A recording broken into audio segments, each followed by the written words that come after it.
오늘 하나님께서 주시는 말씀은 디도서 2장 9절에서 10절까지의 말씀입니다. 짧은 두 절의 말씀이기 때문에 저와 여러분 함께 합독해서 읽도록 하겠습니다. 시작.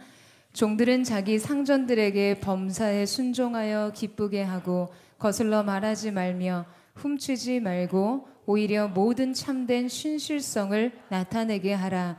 이는 범사에 우리 구주 하나님의 교훈을 빛나게 하려 함이라. 아멘. 오늘 여러분에게 특별한 분을 또 소개하고자 합니다. 제가 목사님 말씀 듣고 꼭 한번 모셔서 우리 포드 성도들에게 말씀을 나누고 싶다라는 생각 간절했는데요. 오늘 사실 오시기 어려운 스케줄이셨는데 내일 미국으로 다시 돌아가십니다. 귀한 시간 내주셔서 오늘 이 자리 함께 해주셨는데요. 우리 PCM 공동 대표로 섬기고 계시고 또 이 시대 또 메신저로서 하나님 앞에 크게 쓰임 받는 목사님이십니다. 우리 노진준 목사님 앞으로 나오실 때 우리 큰 박수로 축복해 주시고 환영해 주셨으면 좋겠습니다.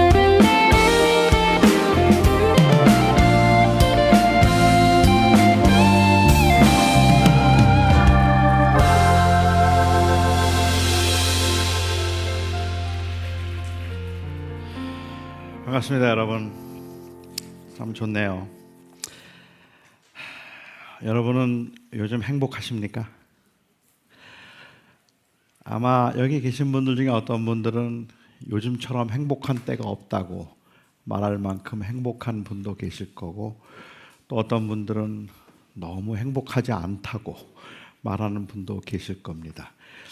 어쩌면 또 여러분들 중에는 도대체 행복하다는 게 뭔지, 행복이 뭔지 반문을 해보고 싶은 분도 계시지 않을까 싶습니다. 최근에 굉장히 핫한 작가 중에 한 사람이 유발 하라리라고 하는 교수님이신데, 유발 하라리 교수가 쓴 세이피언스라고 하는 책에서 그는 행복에 관해서 이렇게 논합니다. 행복을 정의할 때 그는 말하기를, 사람의 행복은 부나 건강, 공동체와 같은 객관적인 조건에 전적으로 의존하지 않고 객관적인 조건과 주관적인 기대감 사이의 상관관계에 의해서 결정된다라고 그렇게 정의했습니다. 조금 어렵죠. 오늘 제 설교하고 좀 밀접한 관계가 있다고 생각되어서 어렵기는 하지만 여러분들에게 좀 소개하려고 합니다. 제가 PPT를 하나 준비했는데 한번 보시면서 다시 한번 깊이 생각하면서 한번 읽어주셔도 좋을 것 같아요. 행복은 부나 건강, 공동체와 같은 객관적인 조건에 전적으로 좌우하지 않고 객관적인 조건과 주관적인 기대 사이의 상관관계에 의해서 결정된다. 여전히 어렵습니다. 돈이 많으면 사람이 행복할까요? 성경은 마른 떡 한 조각만 있고도 화목한 것이 고기와 생선이 가득하고도 다투는 것보다 더 낫다고 했습니다. 그러니까 물질이 많은 것보다는 화목한 게 사람들에게 더 좋다는 의미이기도 합니다. 아마도 여기에 있는 모든 분들, 많은 분들이 돈이 많으면 행복하다는 말에 동의하지 않을 거라고 생각합니다. 하지만 그러니까 돈은 하나도 중요하지 않고 마음만 잘 추스리면 그러면 괜찮다고 말하는 것도 사실은 문제가 좀 있습니다. 마른 떡 한 조각만 있고도 화목할 수 있다면 좋겠지만 사실은 이 가난과 부족함이 다툼의 원인이 되기도 하고 우리를 불편하고 불행하게 만드는 원인이 되기 때문에 그렇습니다. 특히 교인들의 경우는 살기가 참 힘든데, 그리고 참 버겁게 살아가고 있는데, 그런데 자꾸 자족하라고 말하고 늘 기뻐하라고 말하고 범사에 감사하라고 말하면, 범사에 감사하고 항상 기뻐하고 그리고 자족하는 삶을 살고 싶지만 그렇게 살기보다는 그 부족함과 또 아픔으로 인하여서 경험하는 불안과 두려움들, 또 그런 그 불안과 두려움 때문에 갖게 되는 그 불평과 원망들, 이런 것 때문에 자신이 너무 믿음이 없다는 생각으로 불필요한 죄책감을 갖고 살게 되기도 합니다. 조건과 상황은 하나도 갖추어지지 않았는데도 자족하라는 말에 우리가 선뜻 동의하기가 어려운 것은 그냥 단지 우리의 믿음이 너무 부족하기 때문이거나 아니면 여전히 우리가 세상적인 그러한 것들에 관심을 갖고 속물적인 그러한 가치관을 가지고 있기 때문에 그런 것이 아니라 실제로 물질의 부족은 그리고 육체의 아픔은 상당한 고통을 가져다 주는 것이고 그리고 그 고통은 생각보다 큽니다. 그냥 일반적으로 생각할 때는 뭐 견딜 수 있을 것 같은데 정작 어려움을 당하고 힘든 일을 만나고 마음의 상처를 받고 나면 정말 내가 어떻게 살아갈 수 있을까 싶을 만큼이나 우리를 좌절하게 만들고 힘들게 만들 만큼 강력한 힘이 그 안에 있습니다. 물론 그렇다고 해서 물질이 없다고 불행한 것도 아니고 돈이 많다고 행복한 것도 아닙니다. 가난한 사람들은 물질에 대한 기대감이 낮기 때문에 아마도 공돈 100만 원만 생겨도 굉장히 행복해할 겁니다. 엄청 행복할 것이지만 억만장자쯤 되는 사람이라면 돈 100만 원 생겼다고 해서 내가 행복하다는 느낌을 갖지는 않을 것 같아요. 그거는 이 돈이라고 하는 객관적인 조건이 행복을 가져다 주는 것이 아니라 주관적인 기대감이 행복을 가져다 주기 때문입니다.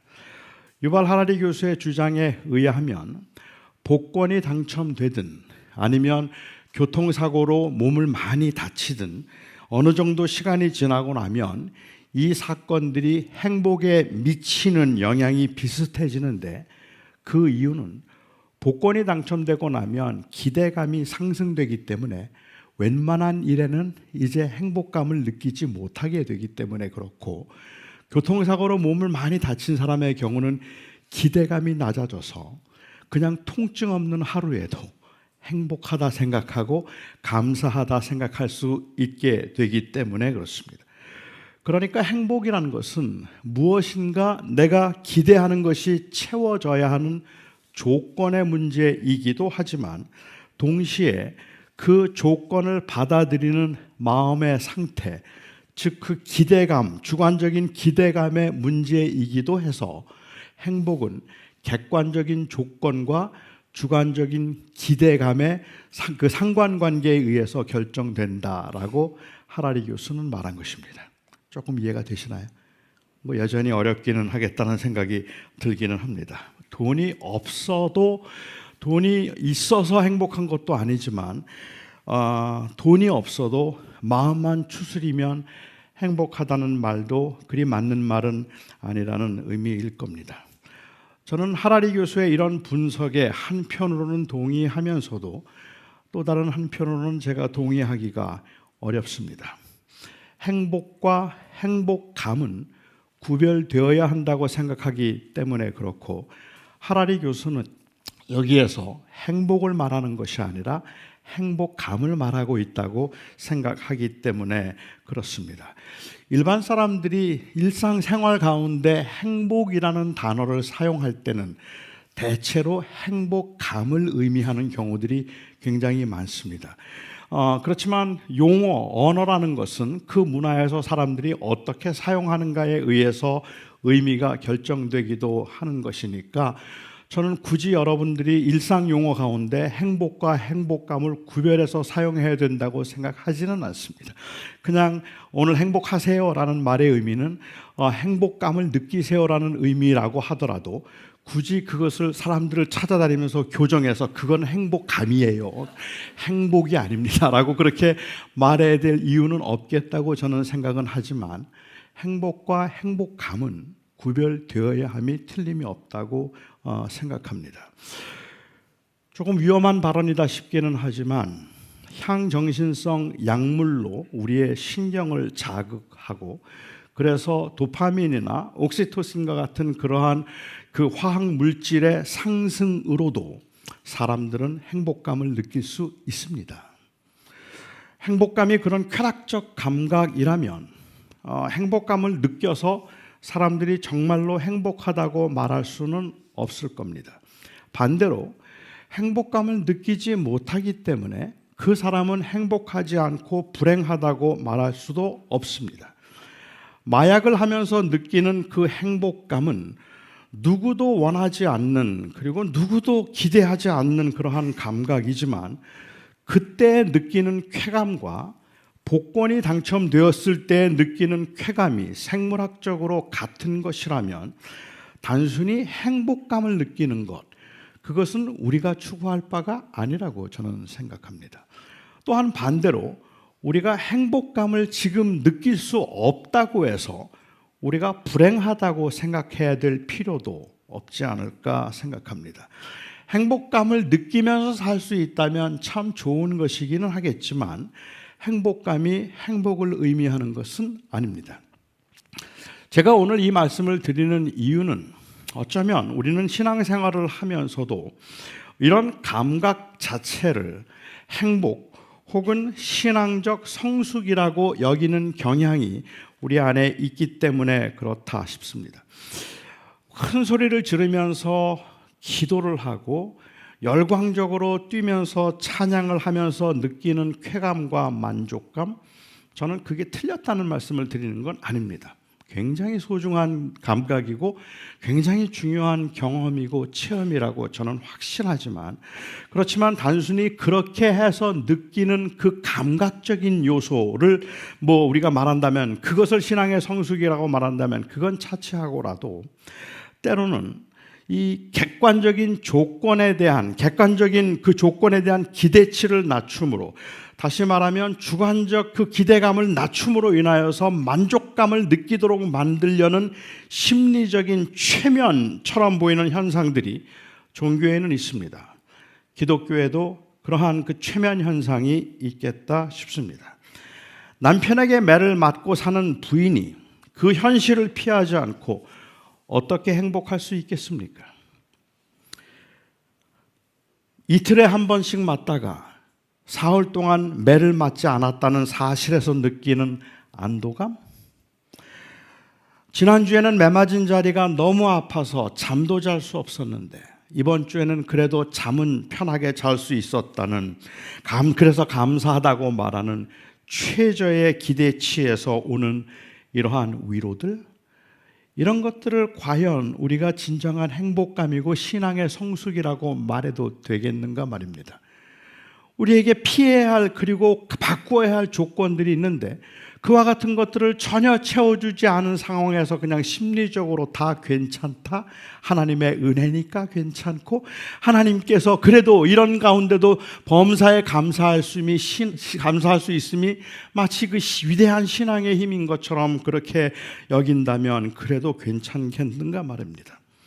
하루에 한 끼도 제대로 해결하기가 어려워서 늘 배고픔 가운데 살았던 사람이 어느 날 아주 따뜻하고 풍성한 밥상을 대하고 난 다음에 너무 좋아서 정말로 재벌도 부럽지 않다고 너무너무 감사하고 있는 그 모습을, 저런 게 바로 행복이고 저게 바로 위대한 신앙의 힘이라고 그렇게 말해도 괜찮은 겁니까?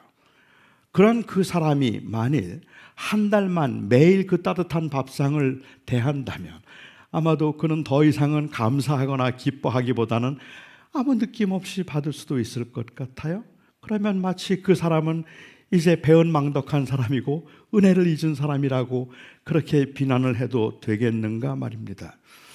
어쩌다 한번 대하는 그 밥상 앞에서도 감사할 수 있는 것, 그것이 바로 행복이라고 하는 말을, 특별히 매일 아주 풍성하고 그리고 풍요로운 음식을 대하는 사람이 말을 할 때는 먹을 것을 주지 않고 배부르게 하라, 평안히 가라고 말했던 행함이 없는 그 믿음의 실상, 허상을 보는 것 같아서 마음이 좀 허전하기까지 하다는 말입니다. 일주일에 한 번씩 송로버섯으로 매리네이트한 고베산 소고기를 먹는 목사가 한 달에 한 번도 삼겹살을 제대로 먹지 못하는 가난한 교회의 목사에게 자족할 줄 알라고, 범사에 감사할 줄 알아야 된다고 말하는 것은 왠지 부당하게까지 들리기까지 한다는 말입니다. 아마도 제가 장애인이기 때문에 그랬겠다 싶기는 한데, 저는 대학생 때 성경을 읽으면서 이 노예들에 관한 말씀을 대할 때마다 불편했습니다. 그래서 여러 목사님들에게 저는 질문을 하기도 했습니다. 왜 하나님은 노예 제도를 용납하셨나요? 불평과 부당함을 감수하면서 살아야 했던 그 노예들에게 자유와 해방에 관한 이야기보다 인내와 소망에 관한 이야기를 더 많이 한 것이 그들도 자유해져야 한다는 객관적인 조건을 만족시켜주지 못한 채 주관적인 기대감만 낮추어서 그래서 만족감을 갖도록 만든 것은 혹시 아니었을까요? 만일 그렇게 한 것이라면 그것은 기독교가 기득권의 횡포와 무책임함에 방조하거나 아니면 그들과 함께 한 것은 아니었습니까? 라는 생각이 드는 거죠. 당연히 해방을 이야기해야 되고 당연히 자유를 이야기해야 되고 그들에게도 객관적인 조건이 갖추어져서 나름대로 행복하게 살 수 있는 조건들을 주어야 함에도 불구하고 그러한 그 조건들을 주려고 하는 노력 없이 그냥 주어진 것에 감사하라고 말하는데, 힘을 가진 사람들이 그렇게 말을 할 때는 왠지 이게 부당해 보였다는 말입니다. 저는 지금도 이 답을 잘 모릅니다.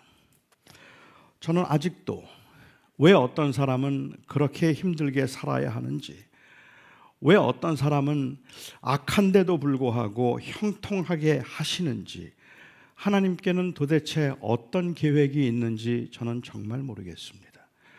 왜 어떤 사람은 그 장애와 그리고 그 아픔 그리고 그 몸의 불편함을 가지고 평생을 살아야 하는지, 왜 어떤 사람은 별로 노력하지 않고도 모든 것이 다 주어져서 편하게 살 수 있는지 그것도 잘 모르겠습니다. 사람들은 하나님이 공평하다고 말하지만 제가 세상을 보면서 사람들을 보면서 느끼는 바로는 하나님은 공평하지 않습니다. 하나님은 어떤 사람에겐 많이 주셨고 어떤 사람에겐 적게 주셨습니다. 어떤 사람은 태어날 때부터 가진 것을 다 가지고 태어난 듯한 사람도 있고 아무것도 갖지 못하고 태어난 듯한 사람도 있다는 말입니다. 제가 한번 뉴욕에 집회를 갔는데 제 설교가 끝나고 난 다음에 한 자매가 저를 찾아왔어요. 저를 찾아와서 저에게 Pastor Rowe, I don't think God is fair. 목사님, 하나님은 공평하지 않다고 생각합니다. 그렇게 말해요. 근데 제가 그 자매에게 참남하도다. 네가 감히 무엇이간데 하나님의 공평함을 논하느냐? 하나님께서 토기장이로 진흙을 가지고 원하는 대로 그릇을 만들 수 없더냐? 네가 감히 인간으로서 어찌 하나님의 공평함을 논하느냐? 그렇게 말할 수 없었어요. 제가 그렇게 말할 수 없었던 이유는 하나님이 공평하지 않다고 저에게 찾아와서 말했던 그 자매는 뇌성마비 장애인이었습니다. 그러니까는 뇌병변 장애인이라서 여러분들이 아시는 것처럼 하나님이 공평하지 않다는 그 짧은 몇 마디의 말을 하기 위해서도 몸을 얼마나 많이 비틀고 얼마나 숨을 몰아쉬면서 그 말을 하는지, 그렇게 평생을 버겁게 살아온 그 자매에게 제가 하나님의 공평함을 논할 수 없었습니다. 하나님은 공평하지 않습니다. 하나님은 적어도 분배에 있어서는 하나님은 공평하지 않아서 어떤 사람에게는 많은 것을 주시고 어떤 사람의 인생은 비교적 평탄한 반면에 어떤 사람의 인생은 그야말로 가시밭길인 경우도 있습니다. 그런데 여러분, 하나님의 공평함이 어디에 나타난지 아십니까? 세상 사람들은 너 몇 개 가졌는가 하는 것으로 그 사람의 가치를 결정하려고 하기 때문에 그 자매는 그렇게 공평하지 않다고 생각할 수밖에 없죠. 하나님이 어떤 사람에겐 5을 주셨고 어떤 사람에겐 2를 주시니까요. 제가 그 자매에게 그래서 그렇게 이야기를 했어요. 하나님이 너한테는 쿼터 탈란트 주신 것 같다. 하나도 아니고 4분의 1 탈란트를 주신 것 같다. 그런데 하나님의 공평함이 어디에 나타나는지 아니? 하나님은 너에게 몇 개를 주셨는가를 정확하게 기억하고 계시고 내가 가진 것을 가지고 최선을 다해서 배를 남기는 것 이상을 기대하지 않으신단다. 그러니까 하나님이 너에게 하나를 주셨다면 하나님은 너에게 하나를 기대하시고, 5을 주셨다면 하나님이 5을 기대하시겠지. 세상에 있는 사람들은 몇 개 가졌는가에 의해서 그 사람의 가치를 결정하겠지만, 하나님이 보실 때 성공한 인생은 몇 개를 가졌는가가 아니라 몇 개를 남겼는가로 결정이 되겠지. 그러니까 그 자매에게 쿼터 탈란트를 주셨다면 하나님의 공평함은 그가 다른 사람과 비교할 것이 아니라, 그래서 남들보다 더 많이 가졌는가 적게 가졌는가의 문제가 아니라 내게 주신 그 쿼터 탈란트로 쿼터 탈란트를 남기면 그러면 되는 건데, 그런데 비교하다 보면 왠지 우리가 너무 부당한 거예요. 실제로 그래요. 어떤 사람은 너무 가진 게 없고 너무 힘들기 때문에 그렇습니다. 그래서 세상이 보는 그 기준에 의한다면 저는 하나님이 공평하다는 말조차도 저는 사실은 이해가 되지 않습니다. 그러니까 하나님의 선하심을 저는 받아들이기는 하지만 이해는 잘 안 된다는 말입니다. 그 책임이 하나님께 있지 않다는 고백이 있고, 그리고 전능하신 하나님의 사랑과 선하심은 분명하다고 믿지만, 그 하나님의 선하심과 하나님의 사랑하심은 오직 그 아들 예수님을 통해서만 확인될 수 있을 만큼, 아들을 통해서 그 사랑을 확증하셨다는 그 말에서만 우리가 동의할 수 있을 만큼 세상은 모순과 부조리, 불의함으로 가득 차 있는 것이 사실이겠다 싶습니다. 마치 하나님께서 노예 제도를 용납하신 것 같은 그 구절들을 합리화시키기 위해서 어떤 사람들은 당시 로마 제국에 5천만 혹은 6천만 정도의 노예들이 있었는데, 그 당시에 노예들은 17세기, 18세기 유럽이나 미국에 있었던 노예들과는 근본적으로 달랐다고 말하기도 하고, 어떤 사람은 당시 에베소에 있던 사람들 중에 30% 정도가 노예 출신으로, 당시의 노예들은 스스로 본인이 그 노예를 자청해서 기회를 얻고, 그래서 그 기회를 통하여서 돈을 벌거나 아니면은 그 교육을 받을 수 있도록 해서 노예 출신으로 부자가 된 사람들, 공무원이 된 사람들, 그리고 유명한 학자나 예술인이 된 사람들이 많다고 말하므로 마치 노예라고 하는 것이 선택할 수 있는 직업의 일종이었던 것처럼 미화시키기도 합니다. 이거는 노예 제도가 용납되었다는 것이 잘 이해가 되지 않기 때문에 이해하려는 시도인 것은 충분히 공감합니다만은 저는 그렇지 않았다고 생각합니다.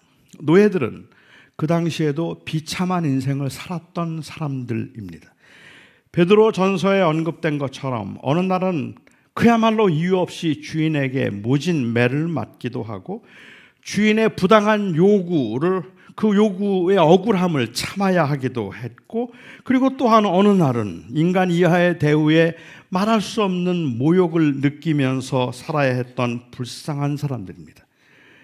이러한 순환과 고난을 당하면서 어느 날 주인이 보내주는 따뜻한 그 미소에 행복감을 느낄 수 있었다고 그 인생도 행복하고 살만하다 말할 수는 없는 겁니다.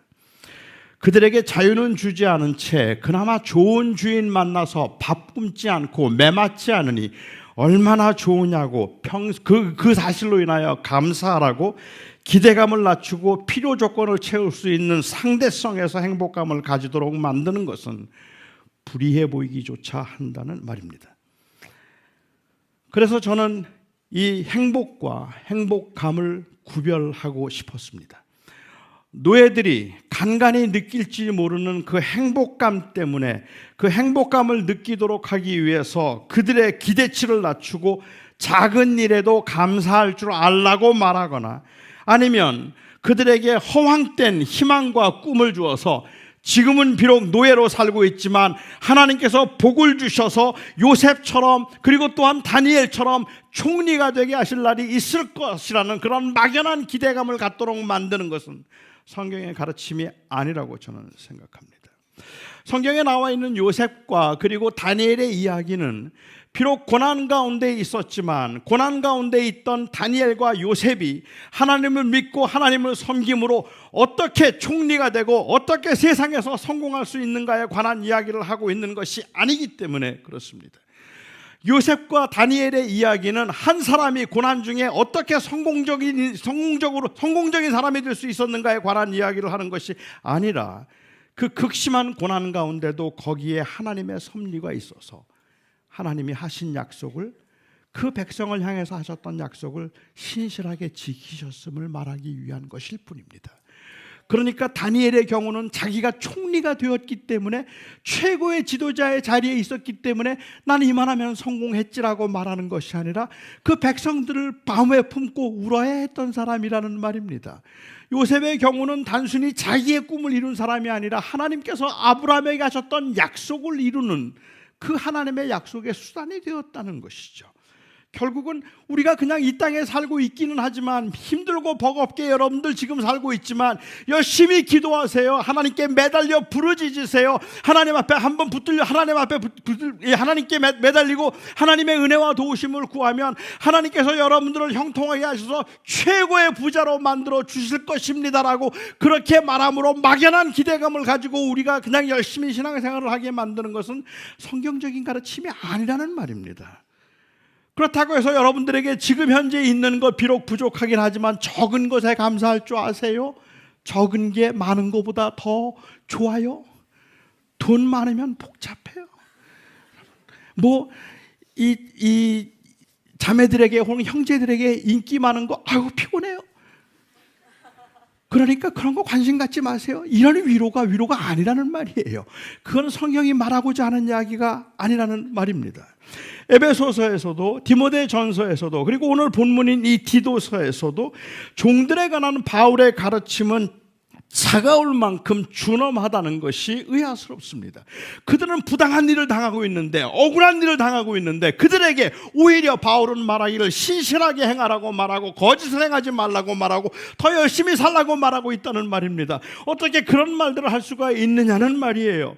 행복감을 느끼는 건 소중하고 중요한 것이지만 바울은 궁극적으로 바로 그들이 고난 가운데 있기는 하지만, 환난 가운데 있기는 하지만 그들은 행복감을 느끼지 못할 만큼 비참한 인생 가운데 있다 할지라도 그들은 불행한 사람들이 아니라는 것을 확실하게 말하고 싶었기 때문에, 그래서 바울은 준엄하게 그 당시 노예들에게 오히려 바르게 살라고 말하고 있다는 말입니다.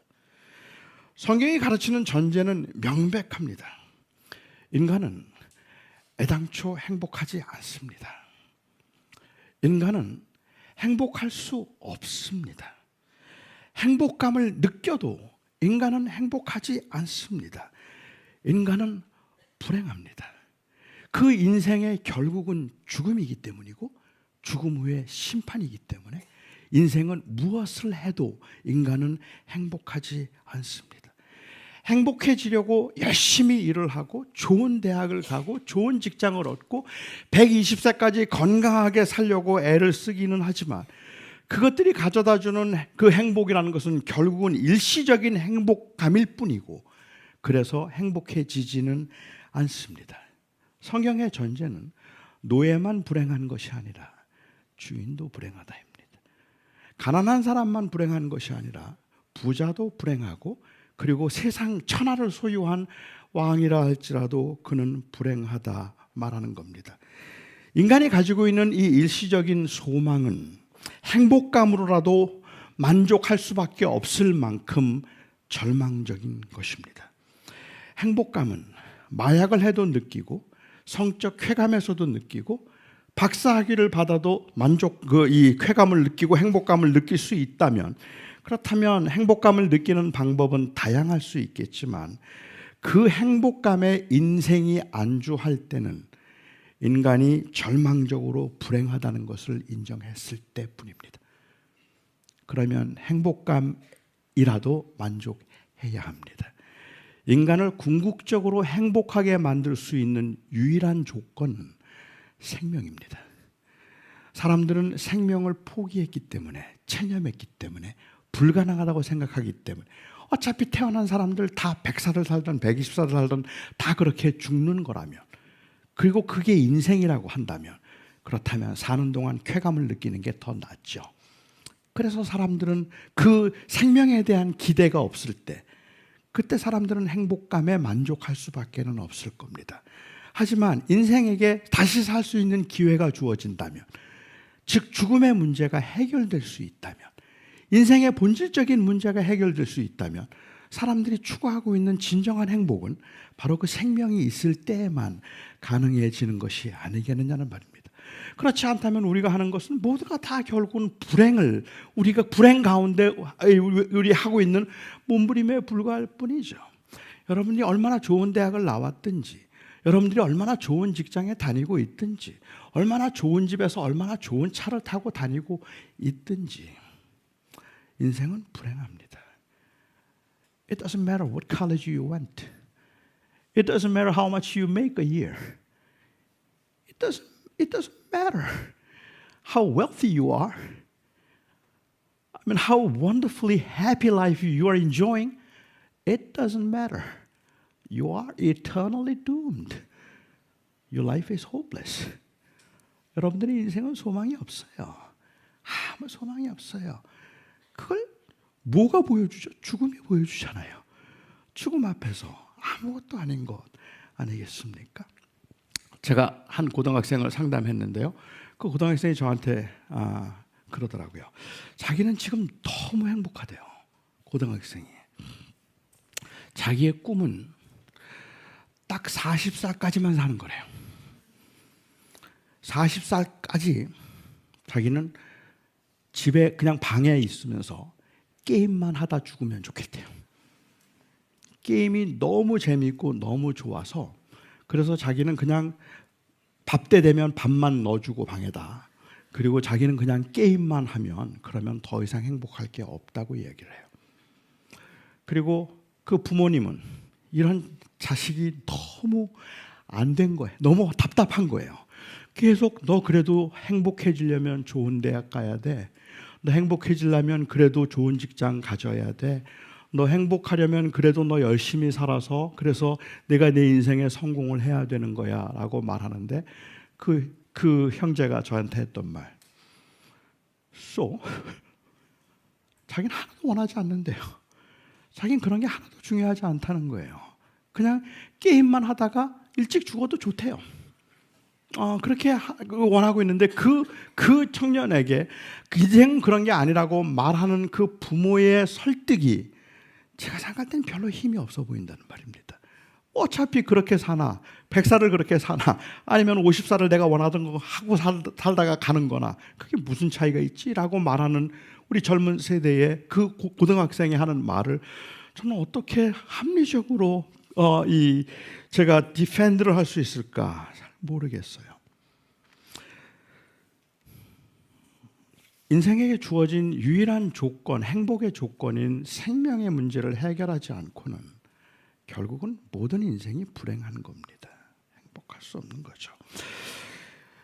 그 생명만이 참된 정체성과 인간성의 회복을 가능하게 해주는데, 바로 인간의 이러한 그 불행한, 본질적으로 본유적으로 불행한 상태를 성경은 죄인됨이라고 부르고, 회복된 행복한 상태를 가리켜 성경은 자녀됨이라고 부릅니다. 자녀됨을 통해서, 그래서 회복된 상태에 있는 사람들은 비록 지금 현재는 우리가 행복감을 느끼지 못하지만 장차 우리가 누리게 될 그 영광스러움, 영원한 나라의 그 기업을 상속하게 될 하나님의 신분 때문에 우리는 행복하다 말하고, 아니 그뿐만 아니라 하나님의 자녀가, 그 자녀로서의 권세가 다시 회복됨으로 그 관계가 회복되었기 때문에 나는 하나님 안에서 행복하다 말할 수 있는 겁니다. 성경이 우리가 죄인이라고 말할 때 그 죄인이라는 말의 의미는 결국은 인간은 하나님 앞에서 누구나 다 나쁜 짓을 조금씩은 했다는 뜻이 아닙니다. 그 죄의 상태를 말하는 것이 아니라 죄의 결과를 말하기 위해서 성경은 죄인됨에 관한 이야기를 하고 있죠. 물론 우리가 하는 모든 행위들이 죄악된 행위인 것은 맞습니다. 하지만 그럼에도 불구하고 성경이 말하려고 하는 죄인됨의 의미는 단순히 얼마나 나쁜 짓을 했는가에 관한 이야기가 아니라는 말입니다. 야동을 보셨습니까? 당신은 죄인이군요. 거짓말을 했습니까? 당신은 죄인이군요. 남이 타는 좋은 차를 보면서 혹시 저 차 갖고 싶다는 생각을 해보셨습니까? 당신은 탐심을 가진 죄인이군요. 이렇게 말을 해서 죄인됨을 지적한다면 모든 사람들이 인정을 하겠죠. 하지만 성경은 그런 이야기를 하려고 하는 것이 아니라는 말입니다. 제가 고등학생 때 주님을 영접하고 고3 고등학교 2학년 때 주님 영접하고 목사가 되겠다고 헌신을 했습니다. 그리고 난 다음에 한 번도 교회를 다녀본 적이 없는 저희 아버님을 전도해야 되겠다고 생각했어요. 저희 아버님을 전도하기 위해서 제가 한 달 가까이 기도했습니다. 그리고 이제 드디어 전도할 날을 잡아서 저희 아버님께 전도를 하는데, 그 당시 학생이 잘 아는 것도 없으니까 그냥 아주 단순하게 이야기를 했어요. 아버지, 저하고 같이 교회 다니시면 좋겠어요. 같이 교회 가요. 그리고 저희 아버님께서 그냥 한마디로 필요 없다 그러시더라고요. 그래서 제가 저희 아버님께 아니에요, 아버지. 모든 사람은 다 죄인인데 예수를 믿고 그리고 죄사함 받고 구원 받아야 돼요. 아버지도 예수님 믿고 죄사함 받고 구원 받았으면 좋겠어요. 그러자 저희 아버님께서 내가 무슨 죄인이냐 그러시더라고요. 내가 도둑질을 했냐, 살인을 했냐, 내가 지은 죄라고는 너희들 키우면서 고생한 것밖에 없는데 내가 무슨 죄인이냐 그러시는 거예요. 그러니까 저는 그날 저희 아버님이 죄인인 것을 증명해야 할 거룩한 사명감, 부담을 느꼈습니다. 그러니까 제가 저희 아버님에게 아버지 혹시 잊으셨는지 모르겠는데 제가 초등학교 5학년 때 아버지 술 드시고 들어오셔서 술 취해서 자고 있는 우리를 발길로 찼던 거 기억나세요? 아버지는 이 엄마하고 싸우면서 엄마를 손찌검 하려고 했던 건 내가 본 적이 있는데 아버지 그런 적 없어요? 아버지는 살면서 남의 물건에 욕심을 내거나 거짓말을 한 적이 한 번도 없으세요? 그리고 저는 그날 무지 맞았습니다. 세상에 이렇게 무례한 자식이 어디 있어요? 저는 아버지가 죄인됨을 증명하기 위해서 우리 아버지가 제가 초등학교 5학년 때 했던 그 비리들을 어떻게든지 끄집어내어서 그것을 인정하도록 하려고 했죠.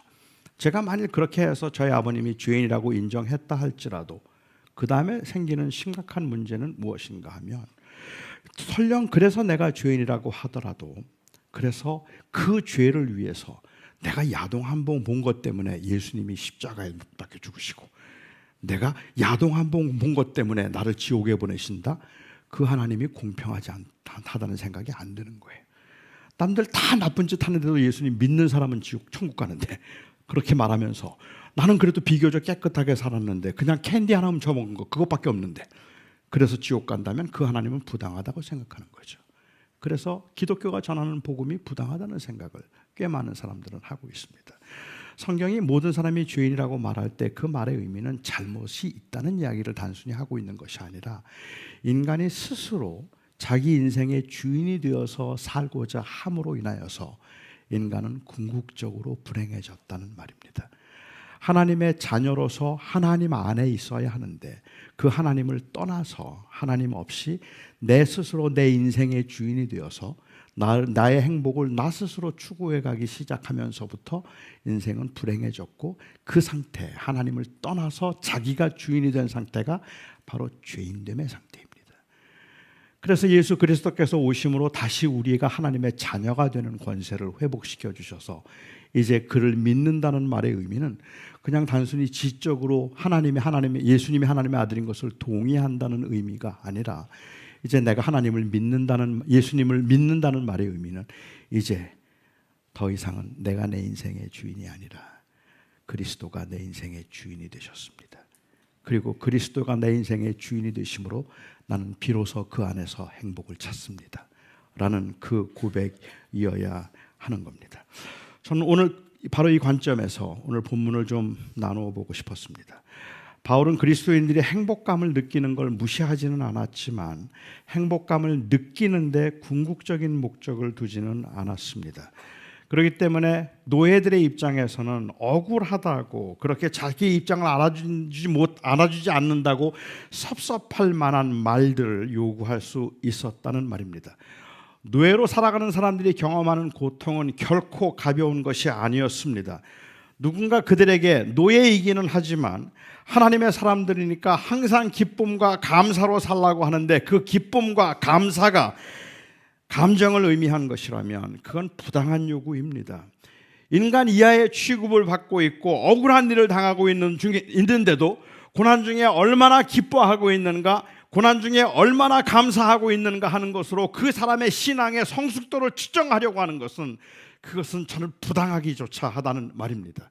고난을 당하면 누구나 힘든 겁니다. 아픈 겁니다. 괴롭습니다.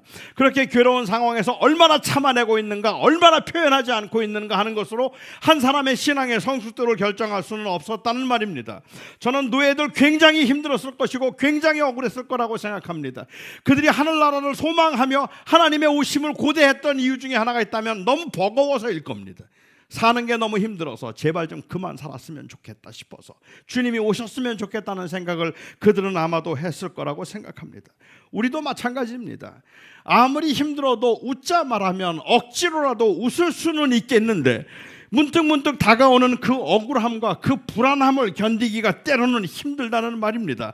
아니, 어쩌면 그것보다 더 힘든 것은 그 극심한 고난 가운데 지속적으로 요구되고 있는, 표현해야 되는 그 신앙의 성숙함이 우리들의 마음을 짓누를 때가 더 많다는 말입니다. 안 돼요. 너무 불안해요. 직장을 잃고 나면, 그리고 금방 사람들에게 상처를 받고 나면 잠이 안 와요. 너무 불안하고 힘들다는 말입니다. 너는 무엇을 먹을까, 무엇을 마실까 염려하지 말라고 주님께서 말씀하셨지만, 주님께서 무엇을 먹을까, 무엇을 마실까 염려하지 말라는 말씀은 염려라는 행위를 하면 안 된다는 명령이 아니라 오히려 위로예요.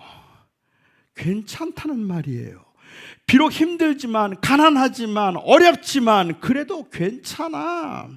내가 너와 함께하고 내가 너를 지키고 있을 테니까, 내가 눈동자같이 너를 살필 테니까 괜찮아 라고 말하고 있다는 말입니다. 물론 우리는 행복감을 느끼며 살 수 있으면 좋겠어요. 항상 기뻐할 수 있으면 좋겠어요. 저는 참 귀하다고 생각하지만, 제가 오늘 여러분들에게 드리는 말씀의 의도는 항상 감사한 마음과 기쁜 마음을 느끼지 못해도 괜찮다는 말씀을 드리고 싶은 거예요. 괜찮아요. 사는 건 힘들어서 그래요. 비록 버겁고 힘든 세상을 살면서 나는 왜 이렇게 믿음이 부족할까 싶을 만큼이나 항상 불안과 두려움이 있지만, 그래도 저는 괜찮다 말하고 싶습니다. 그래도 여러분들은 행복하다 말할 수 있습니다. 왜냐하면 우리를 행복하게 만들고 새로운 인생을 준 것은, 그것은 조건이 아닙니다. 상황이 아닙니다. 예수입니다. 예수 그리스도를 통해서 하나님께서 우리에게 주신 그 자녀됨의 권세가 회복되었기 때문에 우리는 감히 불편하고 힘든데도, 그런데도 우리는 괜찮다고 말하는 겁니다. 사실 사는 건 참 버거운 일이고 힘든 일이라고 생각해요. 저는 제가 평생 장애인이었습니다. 생후 8개월 되었을 때 소아마비 장애를 가지고 평생 장애인으로 제가 산 셈이죠. 제가 대학교 2학년 때 이 장애의 문제를 어느 집회에서 기도하는 중에 해결했습니다. 저는 하나님 앞에 제 다리를 좀 고쳐달라는 기도를 4년 동안 했었고, 하나님께서 그 기도 끝에 저에게 응답해 주신 기도의 응답은 나는 네 다리를 고쳐주지 않겠다는 것이었습니다.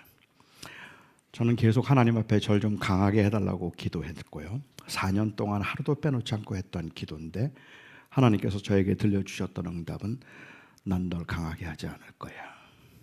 그러나 내가 너의 강함이 되어줄 거야. 그게 제가 받은 응답이었습니다. 그래서 하나님께서는 저는 약함을 가지고 하나님 없이는 못 살게 만드셔서 그 문제가 해결되었고, 저는 그 이후로 한 번도 제가 장애인이기 때문에 불행하다고 생각한 적은 한 번도 없습니다. 그런데 장애가 가져다 주는 불편함은 여전히 힘듭니다.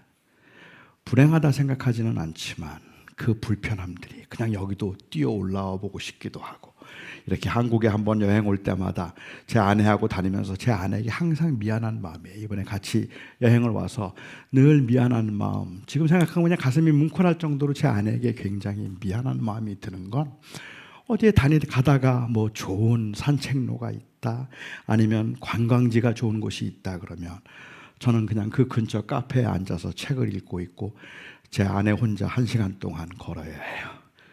둘이 같이 걸을 수 있으면 얼마나 좋을까.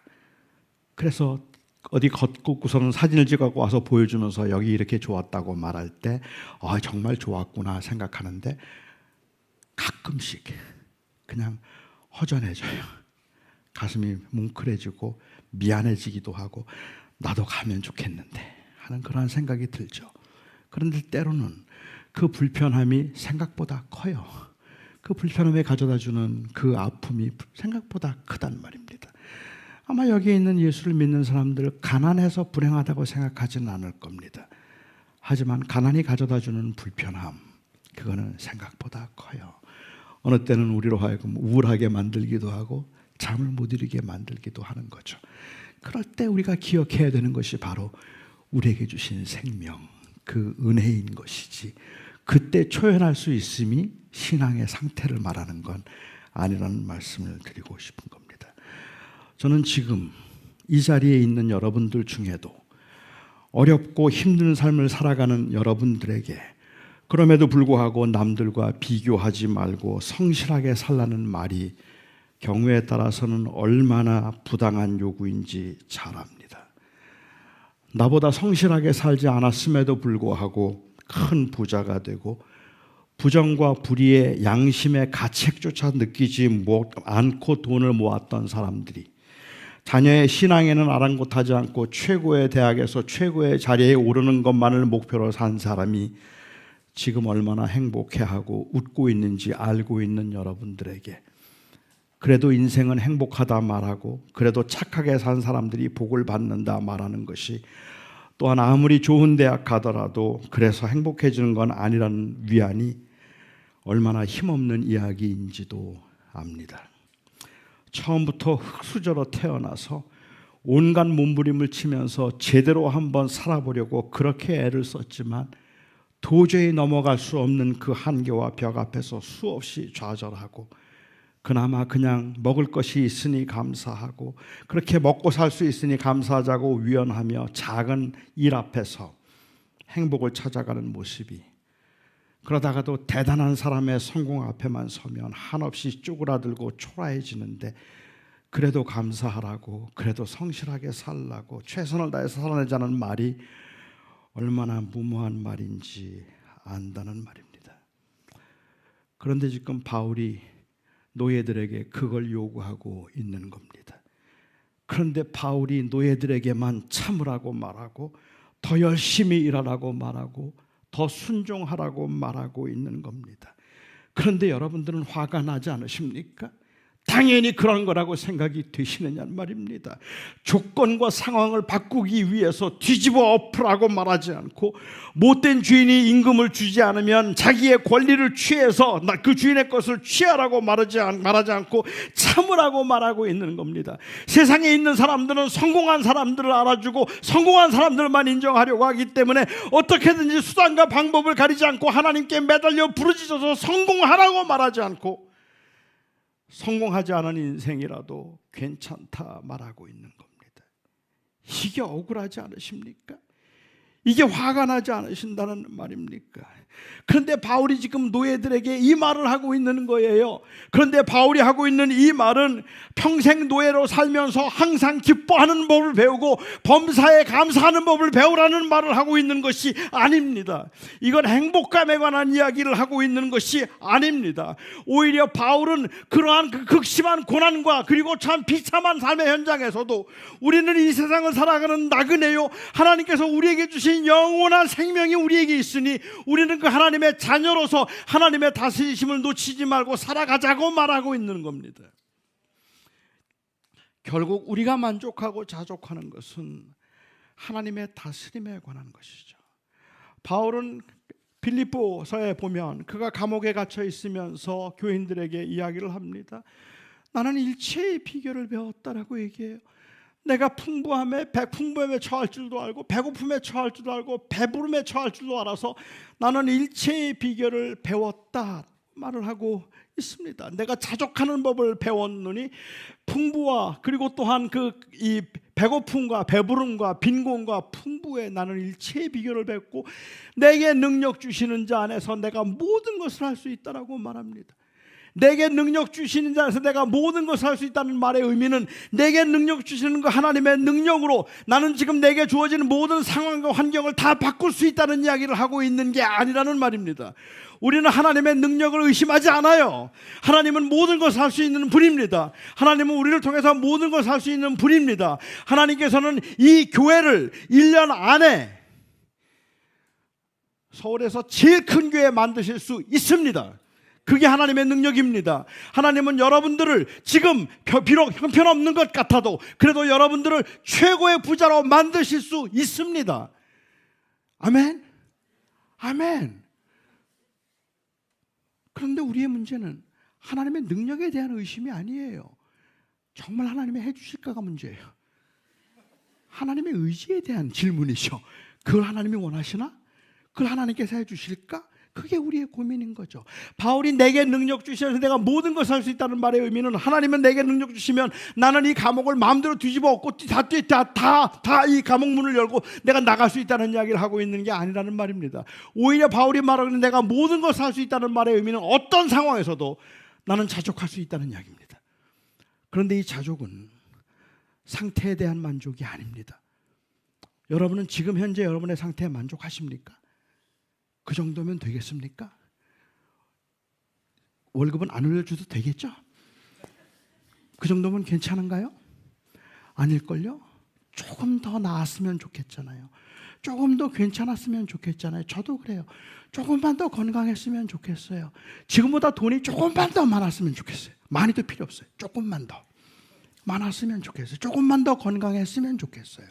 그게 우리들의 소원이죠. 바울이 지금 말하고 있는 것은 감옥에 있는 것이 너무 좋다는 상태에 대한 만족을 이야기하고 있는 것이 아니라 하나님의 주권에 대한 만족입니다. 하나님께서 어떻게 인도하시든지 내 인생이 하나님의 손 안에 잡혀 있다면 나 괜찮다 말하는 겁니다. 아프지만 괜찮아.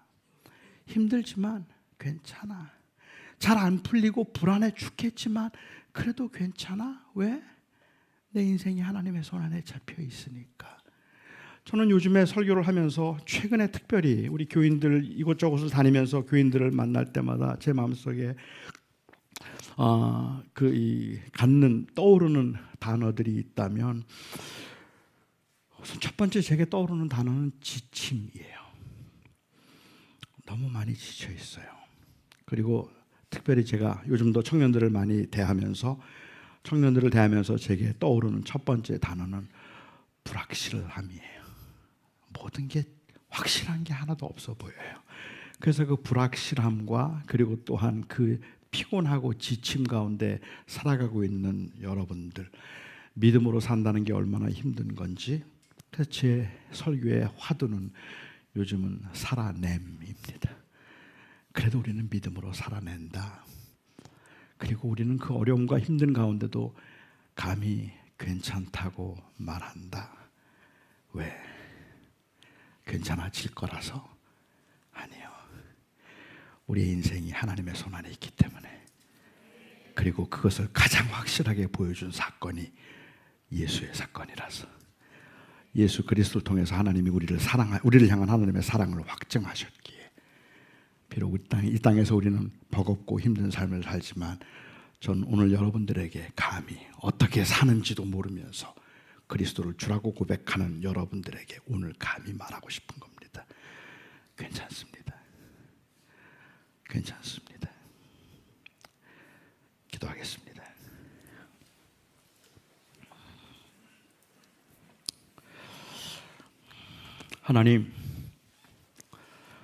하나님을 믿기로 작정하고 이 세상을 살아간다면 저희는 이제 더 이상은 슬픔도 없고 불안함도 없고 항상 기쁨과 감사만 있을 줄 알았습니다.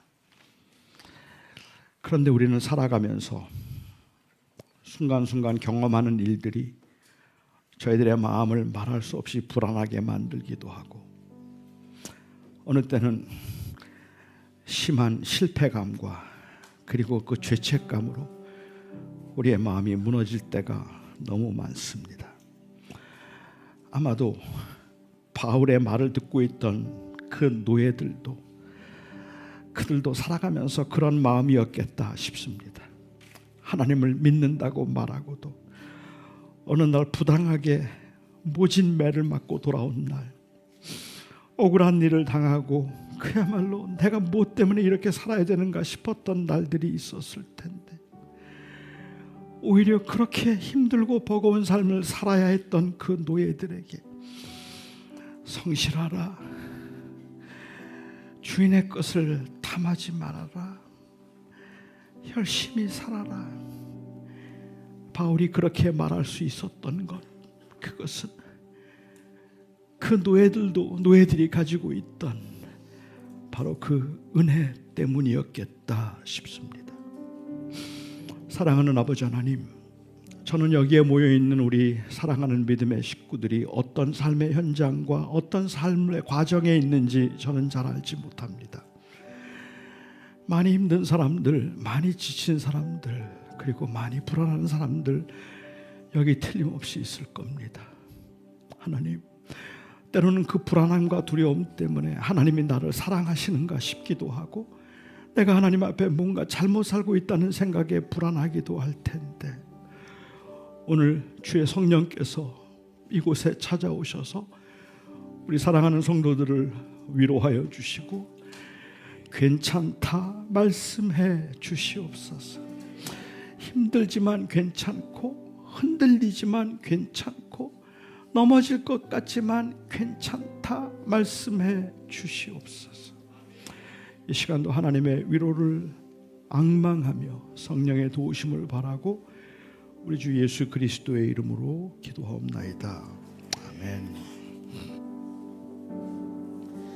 네, 우리 귀한 말씀 전해주신 목사님께 우리 감사와 더 존경의 박수를 보내드렸으면 좋겠습니다.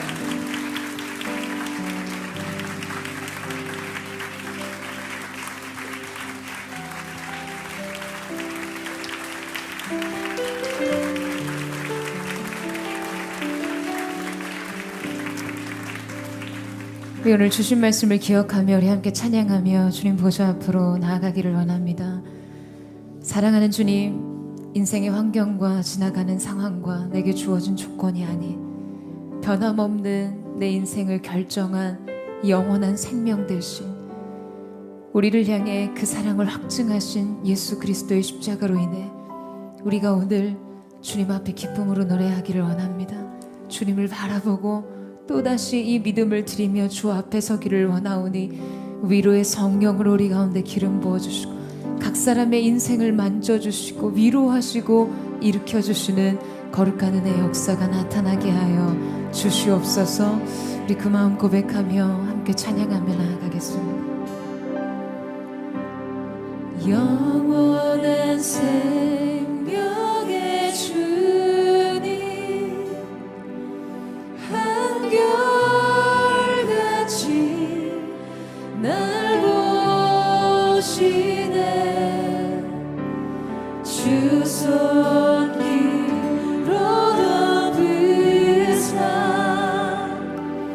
의의 길로 인도하네.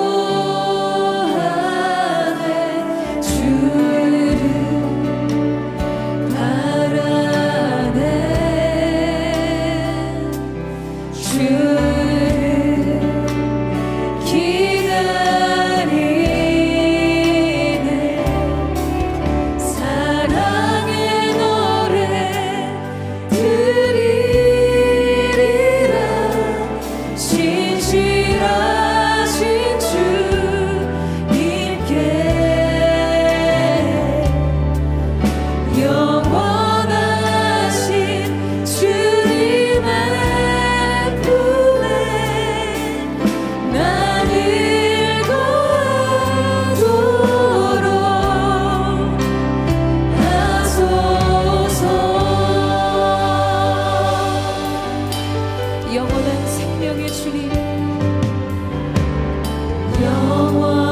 새벽에 주님 한결같이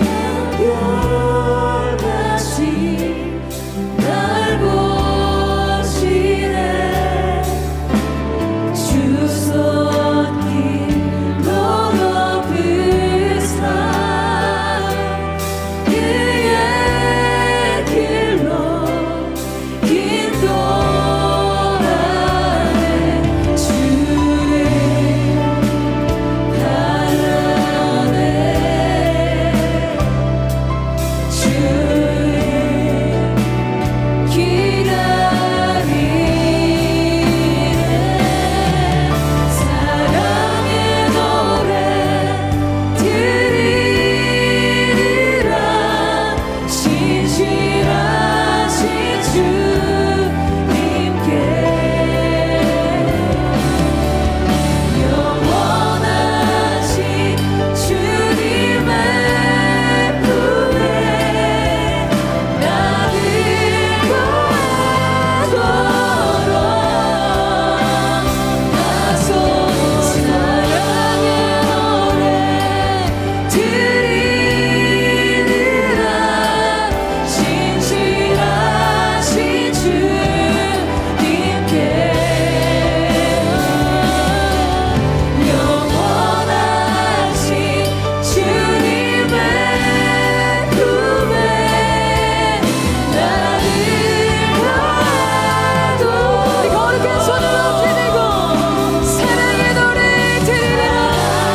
노래 들으라.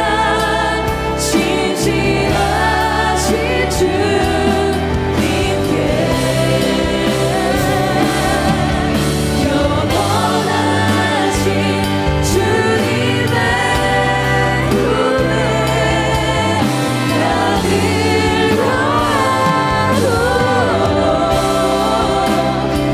가둬.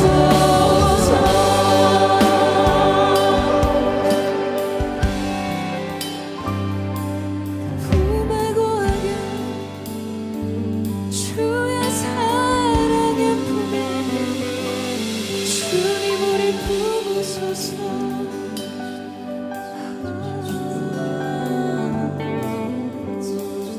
사랑하는 주님,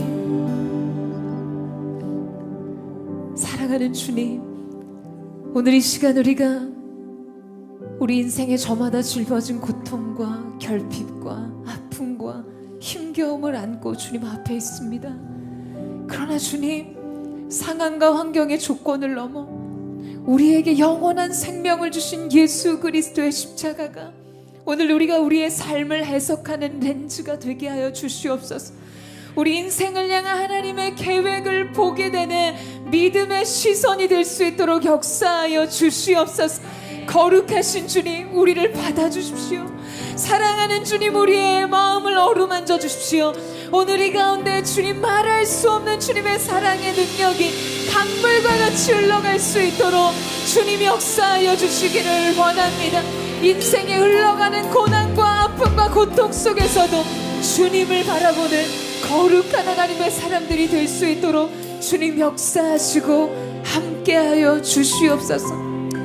사랑하는 여러분, 오늘 이 시간 여러분, 목사님 말씀하신 것처럼 고통에 대해서 초월하는 마음이 믿음인 것이 아니라요, 그때 우리에게 주어진 영원한 생명, 우리에게 확증하신 예수 그리스도의 사랑과 십자가를 바라보는 그 시선, 그것으로 오늘의 나를 다시 일으키는 믿음, 오직 그것인 줄로 믿습니다.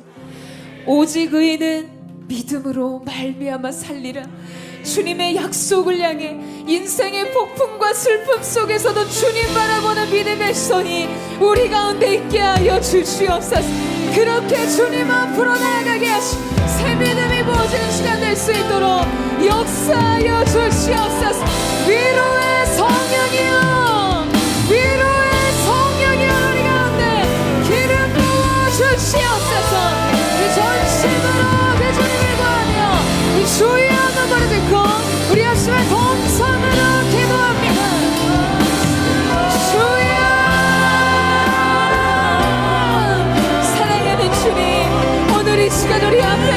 주님아, 우리와 항상 함께 하신다고 말씀하신 주님과 여전히 우리 앞에 항상 함께하는 두려움을 고민, 고통과 고뇌를 봅니다. 그러나 주님, 우리가 믿음의 눈을 들게 하여 주십시오. 유한한 이 땅에서의 삶을 넘어 영원에서 영원까지 올라가신 영생을 향해 하나님이 우리를 사랑하신다는 예수 그리스도의 십자가의 원칙에 그 하나님의 역사의 운명이 계속되고 있음을, 그것이 오늘의 우리입니다. 믿음의 되게 하여 주시옵소서. 주님을 바라보기를 원합니다. 주님을 바라보기를 원합니다. 우리 주님 바라보는 믿음으로 나아갑니다. 찬양하리 목소리 높여 찬양하리 내 마음 확정되네 찬양하리 모든 상황 속 주만 경배하리 내 영혼 찬양하리라. 찬양하리 목소리 높여 찬양하리 내 마음 확정되네 찬양하리 모든 삶 주님을 경배하리라. 주만 전체를 주님 바라보며 오픈이를 향해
우리가 우리 인생의 길을 걸어갈 때 오늘 목사님이 하나님 앞에 드리셨던 그 기도와 같은 고백이 얼마나 많습니까?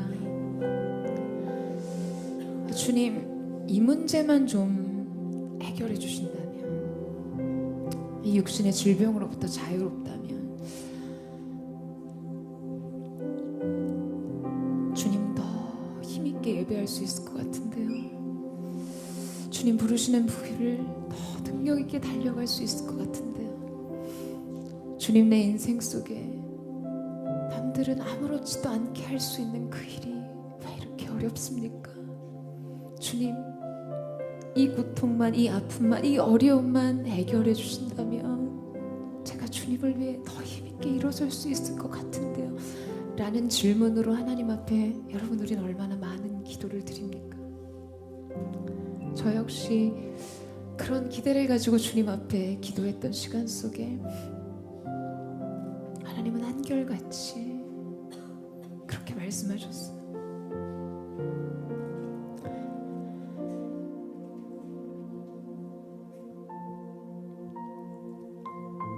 저의 약함이 곧 하나님의 강함이 될 것을요. 여러분 인생의 진정한 믿음의 능력이라는 것은요 우리 자신이 강화되는 것에 있는 것이 아닙니다. 우리 믿음의 강도가 그저 강해지는 것이 아니라요 주님을 더욱 의지할 수 있는 그 마음, 그것이 우리의 가장 주님 기뻐하시는 믿음인 줄로 믿습니다. 내가 약할 때 강함 주고 가난할 때 우리를 부욕해 하시는 주님.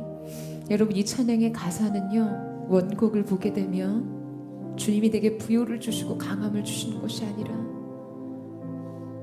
내가 약할 때 강하다고 말할 수 있는 것, 내가 가난하지만 부하다고 말할 수 있는 것, 그리스도께서 날 위해 모든 것을 이루셨기 때문입니다 라는 이 고백이 있습니다.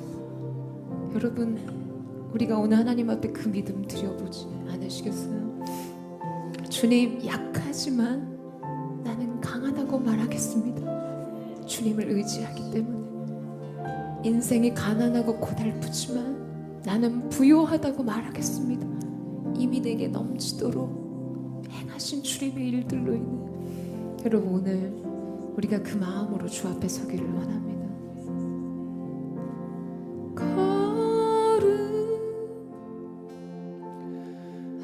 하신 하나님 주께 감사드리세. 날 위해 이 땅에 오신 독생자 예수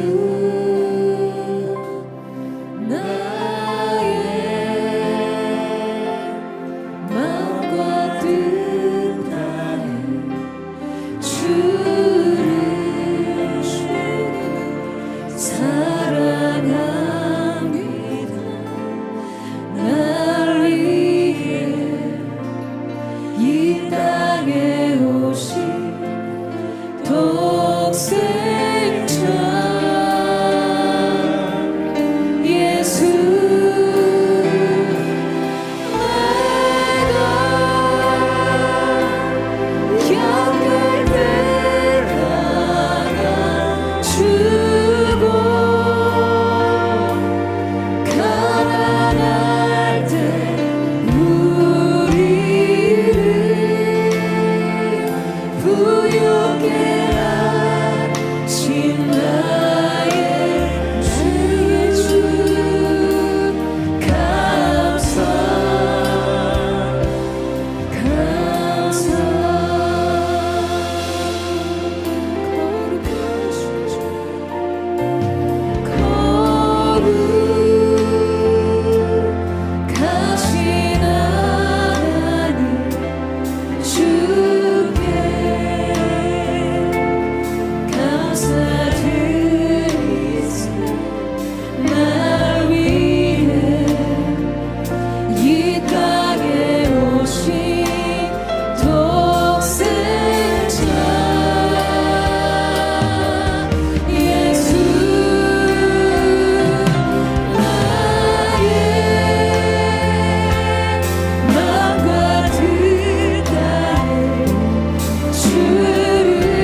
아멘. 여러분, 오늘 이 시간 우리가 함께 그렇게 고백하기를 원합니다. 주님, 내 인생 부러질 듯 휘어질 듯 약하지만 나는 강하다고 말하겠습니다. 괜찮다고 말하겠습니다. 주님, 내 인생 너무나 고달프고 가난하고 가진 것 없지만 주님 안에서 부요하다라고 고백합니다. 오늘 이 믿음이 우리의 것이 되게 하여 주시옵소서. 이 믿음 안에서 내게 능력 주시는 자 안에서 내가 모든 것을 할 수 있느니라 고백하는 거룩한 하나님의 사람들로 일어서게 하여 주시옵소서. 여러분, 주님을 바라보고 의지하세요. 우리를 위해 모든 것을 이루신 주님을 소망하기를 원합니다. 우리 전심으로 우리 그 믿음 고백하며 선포하며 주의 한번 부르고 기도하며 나아가겠습니다. 주여, 사랑하는 주님, 오늘 우리가 우리의 입술로 고백합니다. 우리는 흔들리고 두렵고 연약하고 아프지만 이 모든 것을 하신 주님께 하시고 그 주님 안에서 오직 믿음으로 말미암아 주님의 더 깊은 사랑으로 우리 인생의 모든 일을 영원에서 영원까지 이루듯이 그 영원한 생명을 향해 주님을 바라보며 나아가기를 원합니다. 역사하여 주시옵소서. 인생의 두려움이 이 시선 앞에서 입을 잃고 사라지게 하시고 인생의 모든 결핍과 고통의 모래가 이 믿음의 고백 앞에서 부러지게 하여 주시옵소서. 주님 기름 부으셔서 우리가 주님을 더 사랑하는 더 깊은 자리로 나아가시는 그런 역사가 열려지게 하여 주시옵소서.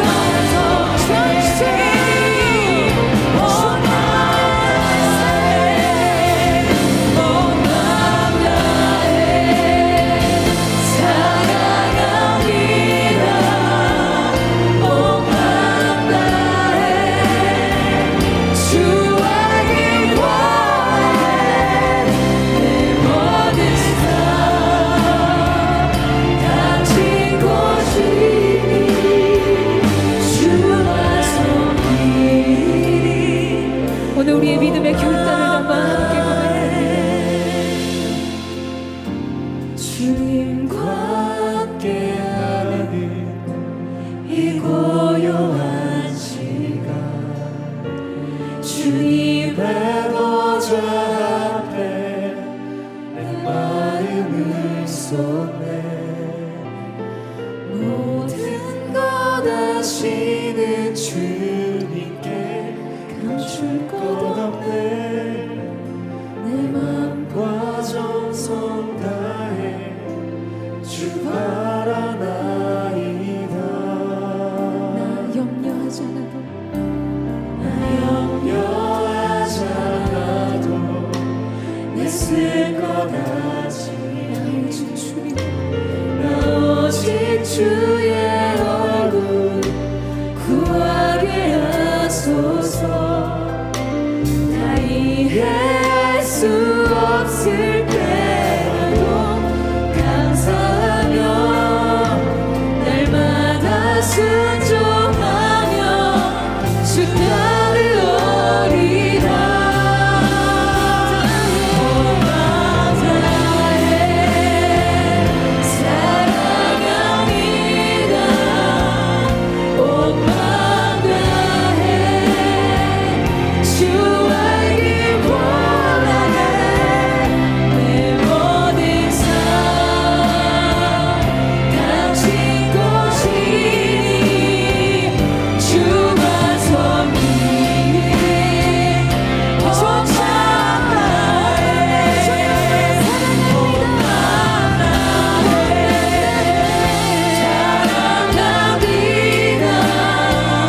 온 마음 다해 주 알기 원하네 내 모든 삶 당신 것이니 주만 섬기네 온 마음 다해 사랑하는 주님, 오늘 우리가 그 믿음으로 살게 하여 주시옵소서. 우리를 위해 모든 것을 이루신 주님을 바라보게 하십시오. 두려울 때마다 주님 바라보게 하시고, 연약해지고 힘들어지는 모든 인생의 순간마다 주님 바라봄으로 새로운 믿음의 시대를 열어가게 하여 주시옵소서. 성령의 충만한 기름 부으심이 있을지어다. 성령의 기름 부으심이 있을지어다. 성령과 함께하는 새로운 시대가 열려질지어다.